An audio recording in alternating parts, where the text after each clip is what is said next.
to make miso soup. And I want to show you this book. This is a very, very heavy book. It's a manual of acupuncture. It's written by a friend of mine, or several people that I know, Peter Dedman and Martin, both wrote this book. It took them 7 years to write it. We've got this in, as you've probably seen me. If you come to the Shiatsu Center for treatment, you see I often refer to this because it's the book about points. And if you look here, you can see point of the week, which is bladder 1. That's this one here, right here. And you can see slightly frightening eyeball there, but you can see where the point is. It's right on the corner of the inside of the eye, and it's called bright eyes, not surprisingly. And it's used for eye strain and for headaches and stuff like that. It's the one that they had in the Anadin advert, one like that, okay? So that's our point of the week, bladder 1, and it's going to be a long journey all the way down to the feet. It's the longest channel in the body. So let's incorporate bladder 1 into our face routine today. Rub our hands together. And what we're going to do is just place our fingers just here on the inside of the eye, just there, nice and gently. And what we do is we hold that point. You can actually hold it like this as well if you want to do it with one hand. You see that in the headache adverts. But the way we're going to use it is this. We're going to gently, we can do it standing or sitting, just gently hold this point and see if you can feel a connection all the way over the top of your head, down the back of your neck, all the way down your back, and down to your feet. And that sensation you're getting there is the path of the so-called bladder channel, which runs right from here by the eyes, all the way down to the feet. And that's an excellent point for tired eyes, headaches, especially on the front of the head and the back of the head. Bladder 1, bright eyes. And when you open your eyes, you may have the effect of seeing everything just a little bit brighter than it was before. Very good. So now let's just work around the eyes.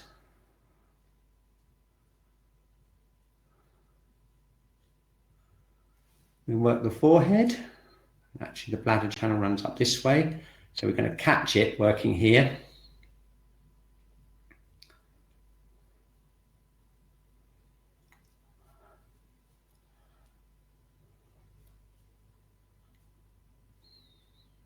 Okay. There we are.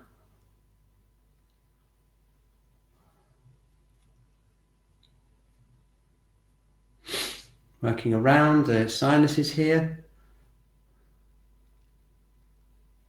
Relaxing our jaw. And pulling the ears.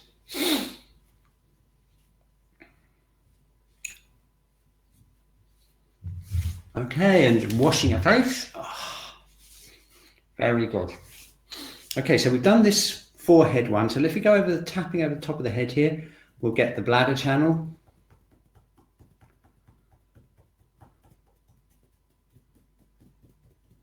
And that goes around to the back of the head.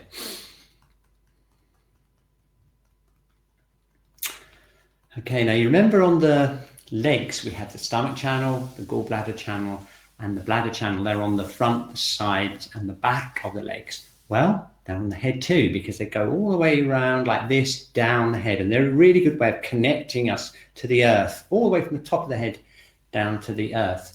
And I'll just show you where they are. Basically, the bladder channel's on the back of the head. So if we just go into the back of the head here, you can either use your fingertips. Feel this muscle here. This is the top of the trapezius muscle.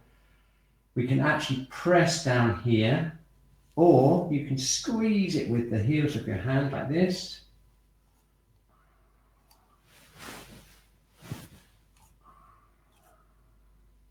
You got it? It's right down the back of the neck here. It goes right down onto the back here.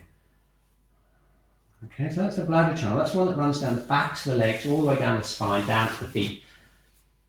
Really good for opening up the neck. And then if we go around a little bit further to this lovely big indentation here on the base of the cranium, that's where the gallbladder channel runs. And that's the one that runs right down the sides of the body, down the sides of the legs, right down to the feet. So a really good idea to keep this as open as you can. It's often one that's involved with headache, especially on the side of the head, eye strain, all kinds of things, especially looking at the computer too much. It's going to affect the liver and gallbladder channel. So this is a really good one to work. We can use it with the heels of the hand, or you can use your fingertips again to press in. It's a little bit harder to get the depth there with the fingertips. With the heels of the hand, you can get really deep into that gallbladder channel. And it runs down here and onto the tops of the shoulders.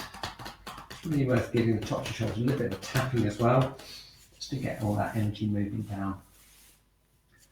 Okay, very good. And you remember the one on the front of the legs, the stomach channel? Well, that runs down from here. The eyes are going, it runs down through the sinuses, through the jaw, and it runs onto the front of the SCM muscle. And it's a good idea to really release the SCM muscle. And I like to get hold of the whole thing like this in my fingertips and squeeze it down like that.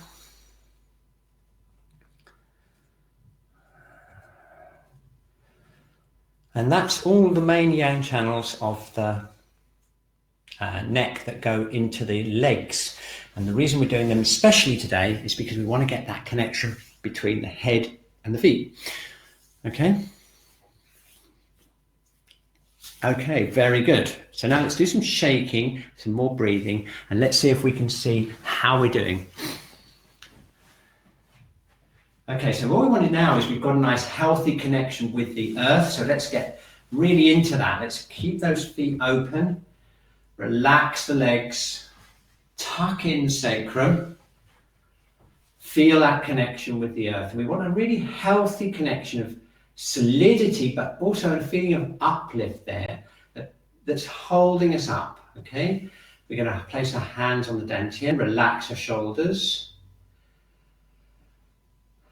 feel that connection with the earth. Just spend a moment to bring our breath down into the dantian and feel that connection with the earth.